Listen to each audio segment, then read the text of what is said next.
E Deus tem umas matemáticas estranhas, muito estranhas. Por exemplo, na Bíblia Sagrada, tem um cálculo matemático complexo. Você consegue somar 1 mais 1 mais 1, dá 1? Pois na Bíblia dá. A Trindade é o Deus Pai, Deus Filho, Deus Espírito Santo, 3 pessoas subsistindo em forma de uma só. Então, se você somar a Trindade, as 3 pessoas, elas subsistem em forma de uma só. É um só. Os 3 concordam num único propósito. E os 3 são um. É isso que a palavra de Deus nos ensina. A Bíblia Sagrada também nos ensina, por exemplo, que 100% do que você ganha não dá para você, mas que 90% do que você ganha dá. Essa matemática é absolutamente complexa. No nosso mundo materialista, essa matemática ela não faz nenhum sentido para nós, mas a palavra de Deus nos diz isso. Talvez o que a gente tenha que fazer é mudar o que Laurie Beth Jones, no livro dele, Jesus, o maior líder que existiu, colocou. Ela disse que nós precisamos mudar a unidade de medida que nós usamos, e que foi exatamente o que Cristo fez. Para ela, Jesus Cristo teve uma das grandes vitórias de Jesus, foi exatamente mudar essa unidade de medida, porque para Jesus não contava a quantidade de orações, mas sim a profundidade delas. E um dos conceitos que Laurie Beth Jones considera no livro dela, é o conceito, por exemplo, do sucesso. Ela conta uma história muito interessante, que se deu na sua vivência familiar. A mãe dela pintava quadros, e seu pai, que tinha uma mente muito empresarial, chegava e admirava os quadros por alguns instantes, e logo perguntava, para desespero da mãe: quanto é que vale esse quadro aqui no mercado? Quanto é que ele vale, se nós fôssemos vender? Aquela pesada unidade de medida financeira colocava o espírito artístico da mãe dessa autora em xeque, porque a unidade de medida, de referência dela, era uma unidade de medida complicada. Os homens têm sido medidos por dinheiro, mulheres têm sido medidas por aparência, e por isso nós temos o grande desafio de criar sentido, um novo sentido para as novas gerações. Que tipo de mensagem, por exemplo, um concurso de beleza envia aos jovens? Não é de admirar que meninas de 10 anos de idade estejam aí desmaiando na escola, fazendo pesadas dietas, entrando em quadro anoréxico, entrando em quadro de bulimia, porque essas meninas, elas acham que a única unidade de referência da vida delas é se elas são magras ou se são gordas. Qual é a unidade de referência que a gente está usando?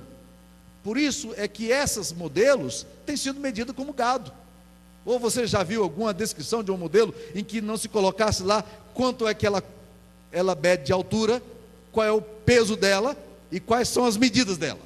É gado, animal. Unidades de referências absolutamente equivocadas para o sexo masculino. Embora também pese essa questão, mas o maior peso vai para a questão da conquista e do dinheiro. Será que uma pessoa de $1 milhão vale mais do que uma pessoa que tem R$10.000? Pastor Zé Carlos e eu tivemos uma experiência impressionante, e eu trago no meu coração uma memória maravilhosa dessa experiência, e é estranho o que eu vou te falar, porque essa experiência maravilhosa se deu dentro de um cemitério. Faleceu aqui na nossa igreja há uns 2 anos, 3 anos atrás, um homem extremamente simples e pobre. Ele não tinha relacionamentos familiares, mas ele tinha a igreja como referência dele. Faleceu aos 92 anos de idade. No dia anterior tinha ido ao hospital visitá-lo. Ele estava no hospital público, municipal, sozinho, lá no canto. E todas as vezes que a gente encontrava com ele, ele abraçava a gente, e ele começava a chorar de alegria. E lá estávamos o pastor Zé Carlos, eu, Bion, que estavam nos acompanhando, mais 1 ou 2 pessoas da igreja. Nós não éramos mais do que 8 pessoas. E alguém teve uma feliz ideia, eu acho que foi o pastor Zé Carlos, da gente abrir o inário, e ele levou alguns inários com o Bion, e nós começamos a cantar hinos, lembrando o que Deus tinha feito na vida daquele homem. Ele era um homem convertido ao Senhor Jesus. E eu me lembro muito bem da sensação, da emoção que passava no meu coração, em saber que aquele homem pobre, ele tinha tanto valor como qualquer outro homem, e provavelmente muito mais valor, porque aos olhos de Deus, ele valia muito. E os cânticos que nós cantávamos ali eram carregados de uma profunda intencionalidade e sentido, porque nós sabíamos que aquele homem amou a Jesus até o final da sua vida, que aquele homem seguiu a Jesus a vida inteira, e agora estava partindo para estar com Cristo, o que é incomparavelmente melhor. Qual a diferença de um homem de 10 milhões de dólares para um homem que vale R$1.000? Mais vale o pouco do justo que a abundância de muitos ímpios. É isso que a palavra de Deus está nos dizendo aqui. E usar o dinheiro como medida parece uma forma infalível de decadência. Jesus avaliou isso de uma forma maravilhosa ao declarar: a vida de um homem não consiste na abundância de bens que ele possui. Mais vale o pouco do justo que a abundância de muitos ímpios. Por que vale mais? Primeiro, porque o pouco do justo tem a bênção de Deus. E nesse texto aqui nós temos dois textos correlatos a isso aí. Ele diz aqui no versículo 31: o ímpio pede emprestado e não paga, o justo porém se compadece e dá. Versículo 21. E diz lá no versículo 25, uma promessa maravilhosa. Qual é a promessa?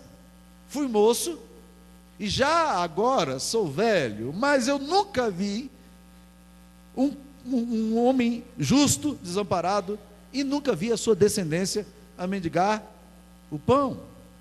Não são essas bênçãos maravilhosas? A Bíblia está dizendo que a bênção de Deus vai estar sobre o justo, e não apenas sobre ele, mas sobre a geração que virá após ele, os seus filhos, seus netos, seus bisnetos. E a Bíblia sempre nos desafia a esse processo de fé, a essa confiança. Como é que nós avaliamos a nós mesmos e aos outros? O livro de Provérbios faz algumas afirmações interessantes sobre isso, sempre dizendo que o muito com Deus, o pouco com Deus é muito, e o muito sem Deus é nada. Melhor é um prato de hortaliça e com ele o amor, do que o boi cevado e com ele o ódio. Algum tempo atrás eu ouvi a história de um homem, que era um homem muito cristão, muito fervoroso, muito fiel a Deus. E ele trabalhava como meeiro numa fazenda. E um dia ele teve um sonho muito estranho, ele ficou muito sobressaltado. E ele chegou para o patrão dele, que era o homem mais rico da região, e disse para o patrão dele: rapaz, eu tive um sonho estranho essa noite. Eu sonhei que o homem mais rico dessa região tinha morrido, e as pessoas choravam muito por ele, as pessoas estavam muito tristes, e aquele homem ficou sobressaltado, porque ele era o homem mais rico da região. No outro dia, cedo, apalpou, ainda estava vivo, está tudo bem, acorda, e logo em seguida ele recebe a notícia: aquele cristão que tinha dito para ele que o homem mais rico do vale tinha morrido, faleceu naquela noite. Quem era o homem mais rico daquele vale?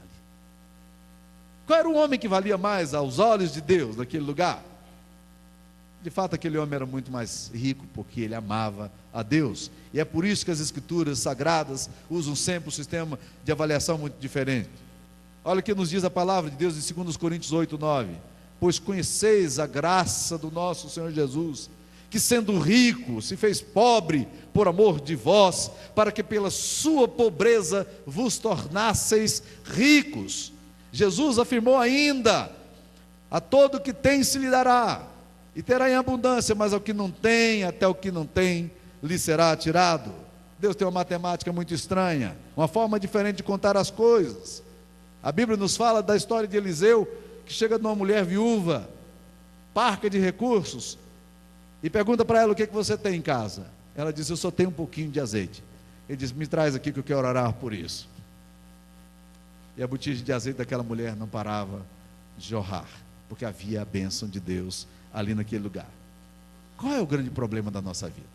O grande problema da nossa vida é o sistema de avaliação errado que nós temos. Nós estamos sempre considerando as coisas na perspectiva material, mas esse último princípio, que é o princípio que relativiza toda essa unidade de medida de referência que nós temos, está dizendo: mais vale o pouco do justo do que a abundância de muitos ímpios.